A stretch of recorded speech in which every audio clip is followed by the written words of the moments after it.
Welcome, dear listeners, to History with Herodotus, where we embark on a journey through the annals of time, uncovering the secrets of the past and illuminating the present.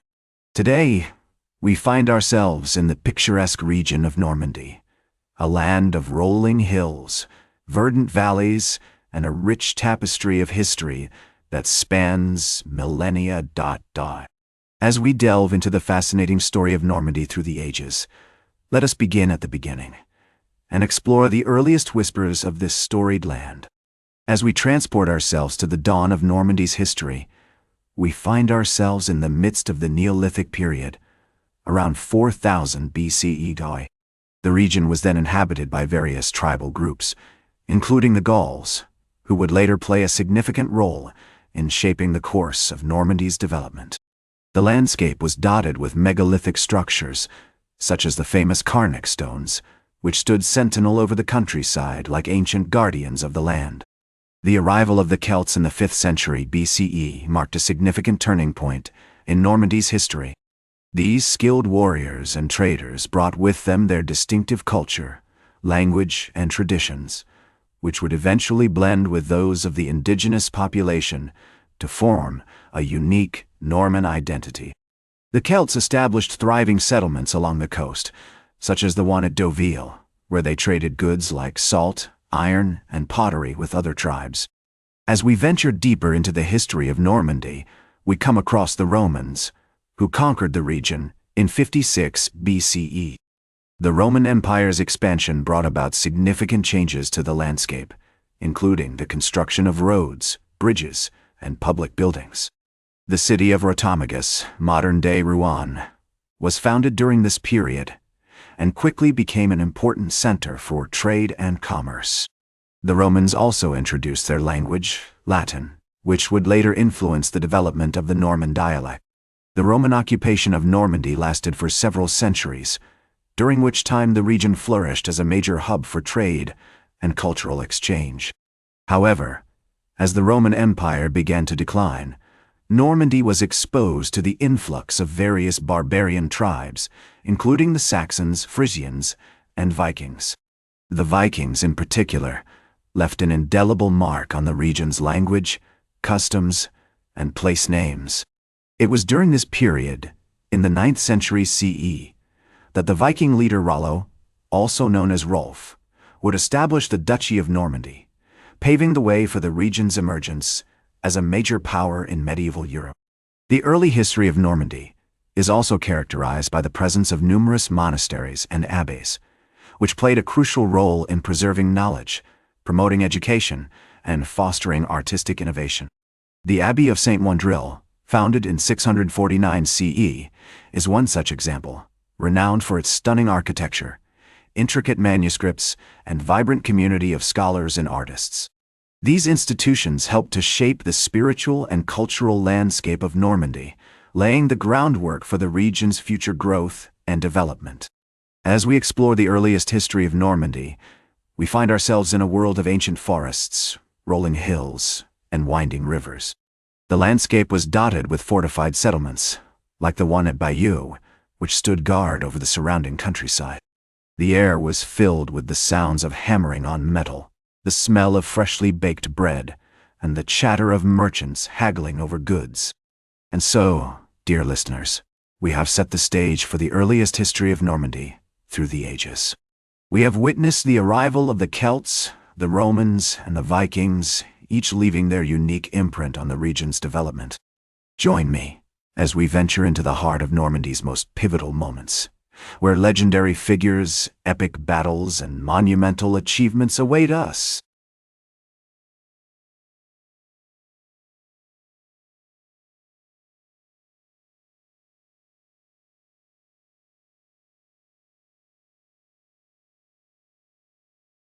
Welcome back to History with Herodotus, where we continue our journey through the fascinating story of Normandy through the ages. As we enter the 10th century, Normandy is transformed under the rule of Rollo's descendants, who skillfully navigate the complex web of alliances and rivalries with neighboring kingdoms. The Norman dukes expand their territories through strategic marriages, conquests, and diplomacy, solidifying their position as a major power in medieval Europe. One notable figure from this period is Richard I of France, also known as Richard the Fearless, who ruled Normandy from 942 to 996 and played a crucial role in shaping the region's identity. During this time, Normandy experiences a cultural and economic renaissance, with the establishment of thriving trade centers like Rouen and Bayeux. The region becomes renowned for its exceptional craftsmanship, particularly in textiles, metalwork, and architecture. The iconic Bayeux tapestry, created in the 11th century, is a testament to the Normans' mastery of embroidery and storytelling. This magnificent work of art, measuring over 70 meters long, depicts the events leading up to the Norman Conquest of England in 1066. The 11th century is also marked by significant architectural achievements, as the Normans construct impressive castles, churches, and monasteries throughout the region. The Abbey of Mont Saint-Michel, perched on a rocky outcrop off the coast of Normandy, becomes a prominent center of learning and spirituality. This majestic abbey, with its stunning Romanesque architecture and breathtaking surroundings, attracts scholars, pilgrims, and nobles from across Europe. As we explore this pivotal era in Norman history, we find ourselves amidst the epic struggle for power and influence that defines medieval Europe.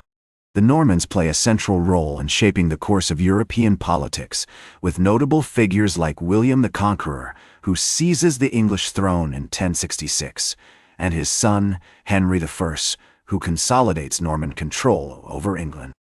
The Normans also leave an indelible mark on the world of warfare, introducing innovative tactics and technologies that revolutionize medieval combat.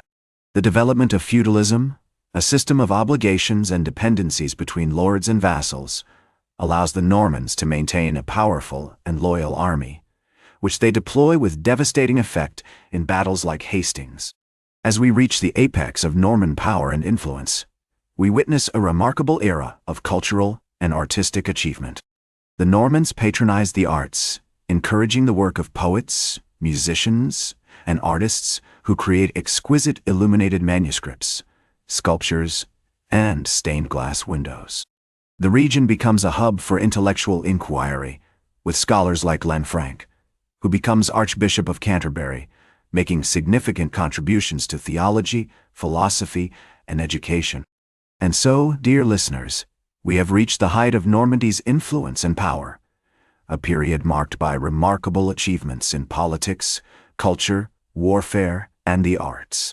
Join me as we venture into the next chapter of Normandy through the ages, where the region faces new trials, forges unexpected alliances, and continues to shape the course of European history.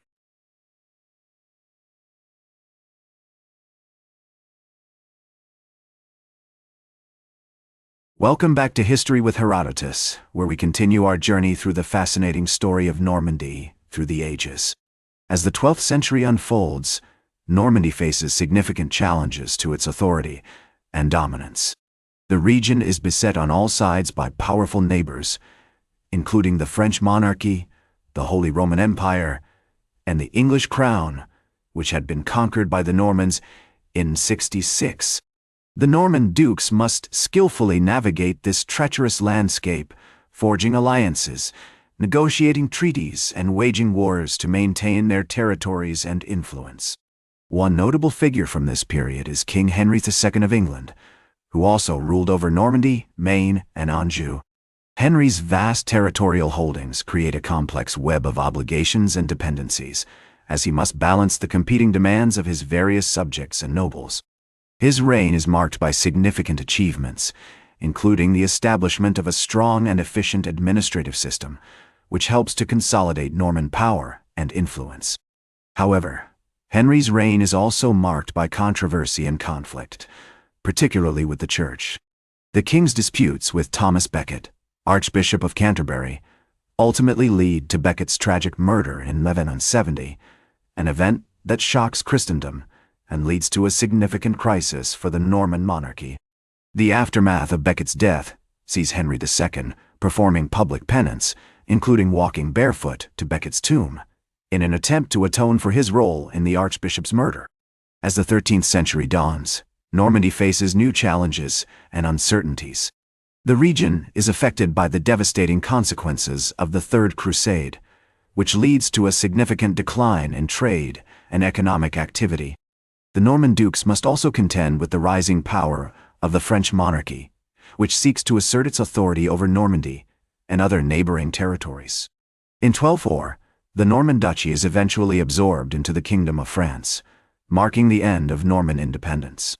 However, the legacy of Normandy continues to shape the course of European history, as the region's cultural, artistic, and architectural achievements continue to inspire and influence generations to come. The iconic Gothic cathedrals of Normandy, such as Rouen and Bayeux, stand as testaments to the region's rich cultural heritage.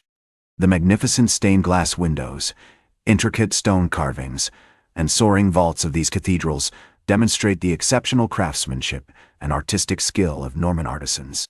As we conclude our journey through the story of Normandy through the ages, we reflect on the significant contributions that this remarkable region has made to European history.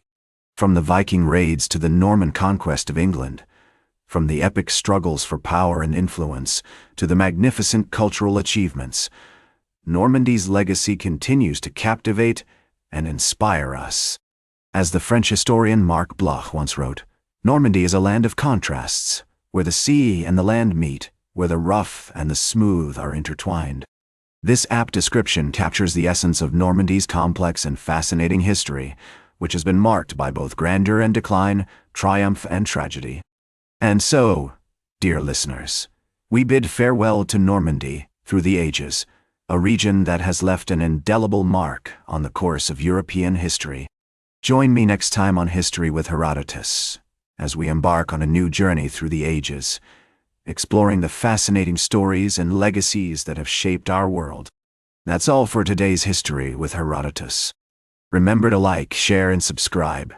And until next time, remember that to understand the present, we must first understand the past.